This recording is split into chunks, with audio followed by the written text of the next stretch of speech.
Hi guys, welcome back to my channel. Real horror stories की series में ये next story famous haunted house Kundan Bagh की है, जो कि हैदराबाद में है। तो जो लोग हॉन्टेड हाउस वगैरह या मिस्टीरियस प्लेसेस वगैरह को एक्सप्लोर करना चाहते हैं ना, वो लोग इस जगह पे ज़रूर विज़िट करते हैं, क्योंकि यहाँ उनको बहुत कुछ एक्टिविटीज़ होती हुई पता चलती है, एहसास होता है उनको। तो ये बंगलो पहले किसी अमीर कोई थे, नाम पता नहीं मुझे, बट वो काफ़ी अमीर थे। जिनका भी ये बंगलो था वो काफ़ी अमीर थे।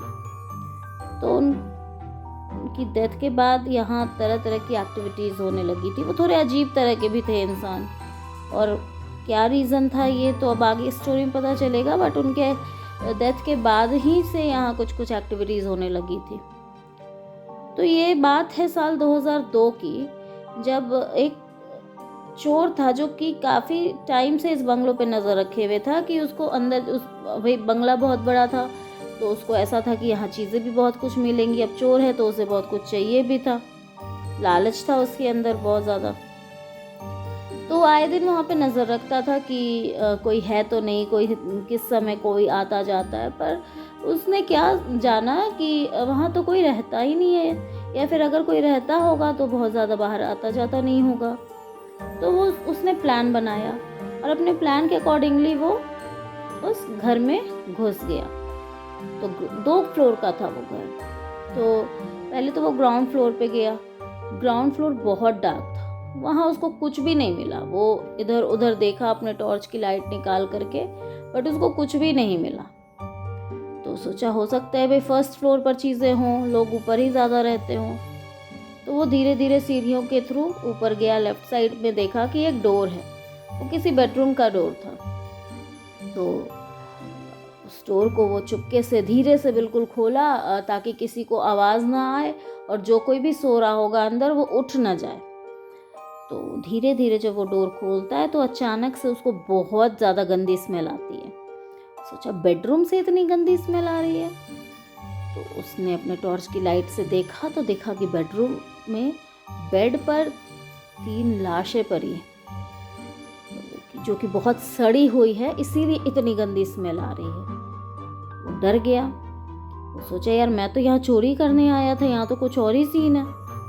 तो कहीं वो फंस न जाए, ये सोच करके वो सोचा कि यार मुझे ये बात पुलिस को जाकर बता देनी चाहिए। वो पुलिस के पास चला गया, पुलिस स्टेशन भागकर। वहाँ जाकर के सारी बातें बताई पुलिस को। तो पुलिस ने कहा कि यार तुम तो बोलो ही मत, क्योंकि तुम तो बहुत बड़े चोर हो इस एरिया के, हमें भी पता है, तुम्हारी तो तलाश हम करते रहते हैं। लेकिन वो फिर भी बार बार बोल रहा था, डरा हुआ था, बिल्कुल सहमा हुआ था, लेकिन पुलिस नहीं मानी। पुलिस उसको अरेस्ट कर लिया। वो जब अरेस्ट हो गया फिर भी वो हिम्मत नहीं हारा। वो लॉकअप के अंदर से चिल्ला चिल्ला करके बार बार पुलिस को बोल रहा था कि नहीं ये बात सच है, मैं वहाँ गया था, तो मैं तो गया था चोरी करने, लेकिन वहाँ पर जब मैं गया तो देखा कि वहाँ ऑलरेडी 3 लाशें थी।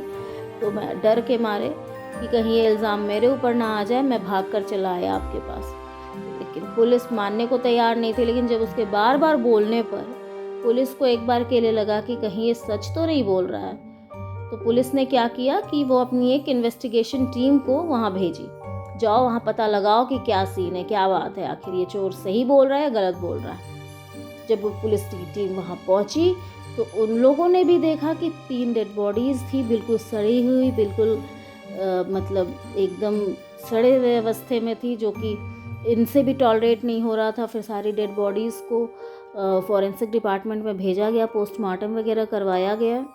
तो उन लोगों ने जब रिपोर्ट दिया तो पता चला कि ये तो डेड बॉडीज़ 3 महीने पुरानी है। फिर फॉरेंसिक डिपार्टमेंट वालों ने वहाँ कुछ पता करने की कोशिश की, इन्वेस्टिगेट किया, चीज़ें ढूंढने की कोशिश की। तो उस घर में देखा कि ये बहुत सारे न्यूज़पेपर्स क्यों आए हुए हैं।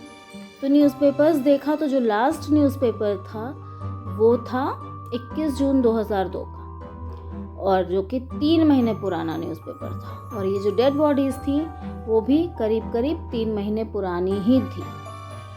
तो इसके अलावा उन लोगों ने और भी अनयूजुअल चीज़ें वहाँ देखी, जैसे कि कुछ चीज़ें ब्लैक मैजिक से रिलेटेड होंगी, फिनाइल वगैरह पड़ा हुआ था, तो ये चीज़ें उन्हें नज़र पड़ी। फिर उसके बाद उन लोगों ने वहाँ पर बैरिकेडिंग कर दी कि कोई यहाँ आ जा नहीं सकता है।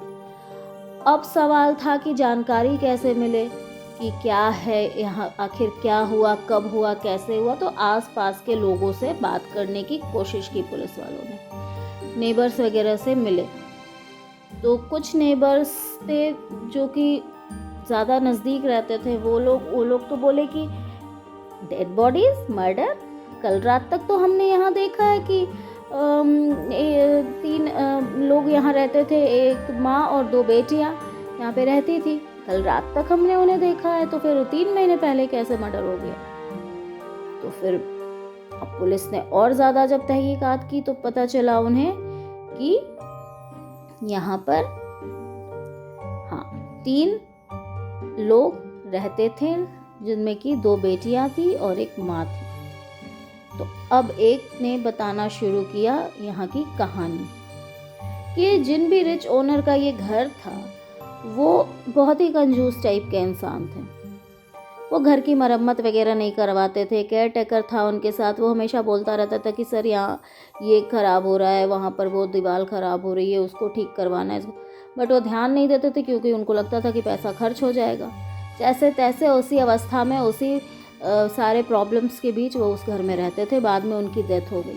तो जब उनकी डेथ हो गई तो उनका वो बंगला उनके बेटे को चला गया। अब बेटा को मिल तो गया, लेकिन बेटा यहाँ रहना नहीं चाहता था, वो फॉरेन में सेटल होना चाहता था। तो फॉरेन में सेटल होना चाहता था, इसके लिए इसने सोचा कि चलो इस बंगले में हम अब रेंट पे लगा देते हैं। तो रेंट पर जब उसने लगाया तो कोई भी टिक नहीं पाया, जो आता था कुछ दिनों में चला जाता था वो घर छोड़कर, क्योंकि वहाँ पे तरह तरह की अनयूजुअल एक्टिविटीज़ होती रहती थी, तो कोई भी टिक नहीं पाता था। एक बार एक मैरिड कपल आया, न्यूली मैरिड था वो, हस्बैंड वाइफ। तो उसकी वाइफ जो थी वो बहुत कम बोलती थी, चुप चुप रहती थी। तो हस्बैंड को लगा कि नई नई शादी हुई है शायद, इसीलिए वो चुप चुप रहती है, तो धीरे धीरे ठीक हो जाएंगी।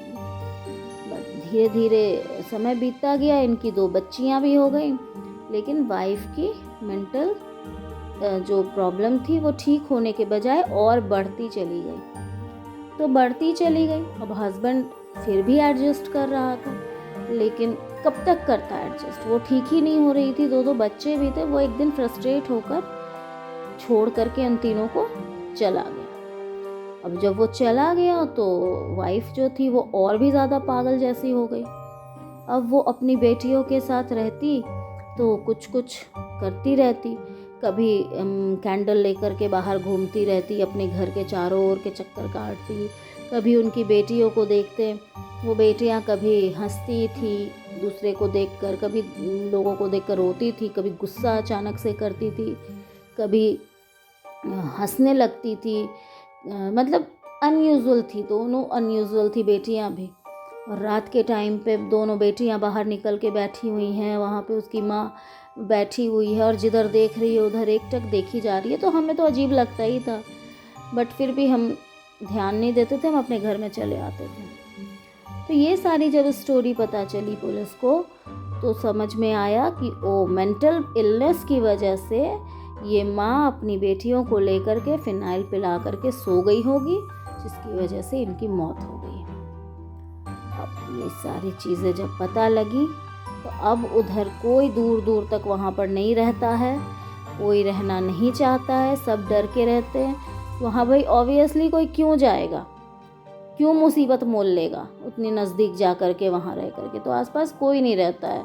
उस कंस्ट्रक्शन वालों ने भी कोशिश किया कि वहाँ पे बिल्डिंग बनाए, लेकिन जब बिल्डिंग में हाथ लगाया काम में तो वर्कर्स जो थे, लेबरर्स जो थे, उन लोगों की तबीयत वगैरह ख़राब होने लगी, किसी के साथ कुछ प्रॉब्लम होने लगा, किसी के साथ कोई प्रॉब्लम होने लगा, कोई मर जा रहा था, कोई बहुत ज़्यादा बीमार पड़ जा रहा था। तो ये सारे प्रॉब्लम्स देखते हुए कंस्ट्रक्शन कंपनी ने बंद कर दिया वो प्रोजेक्ट, और वहाँ पे कोई कंस्ट्रक्शन नहीं हुआ। और उसके बाद अब वो बंद ही है वो जगह ऑलमोस्ट, मतलब जो हॉन्टेड एक्सप्लोरर्स वगैरह जो होते हैं ना, वही लोग जा कर के वहाँ पे इन्वेस्टिगेट वगैरह करते हैं, अदरवाइज़ कोई नहीं आता जाता है वहाँ पे। तो कैसी लगी आपको आज की स्टोरी? बिल्कुल रियल थी ये, और मुझे उम्मीद है कि आपको डर ज़रूर लगा होगा। तो चलिए फिर मिलते हैं नेक्स्ट वीडियो में, तब तक के लिए बाय बाय।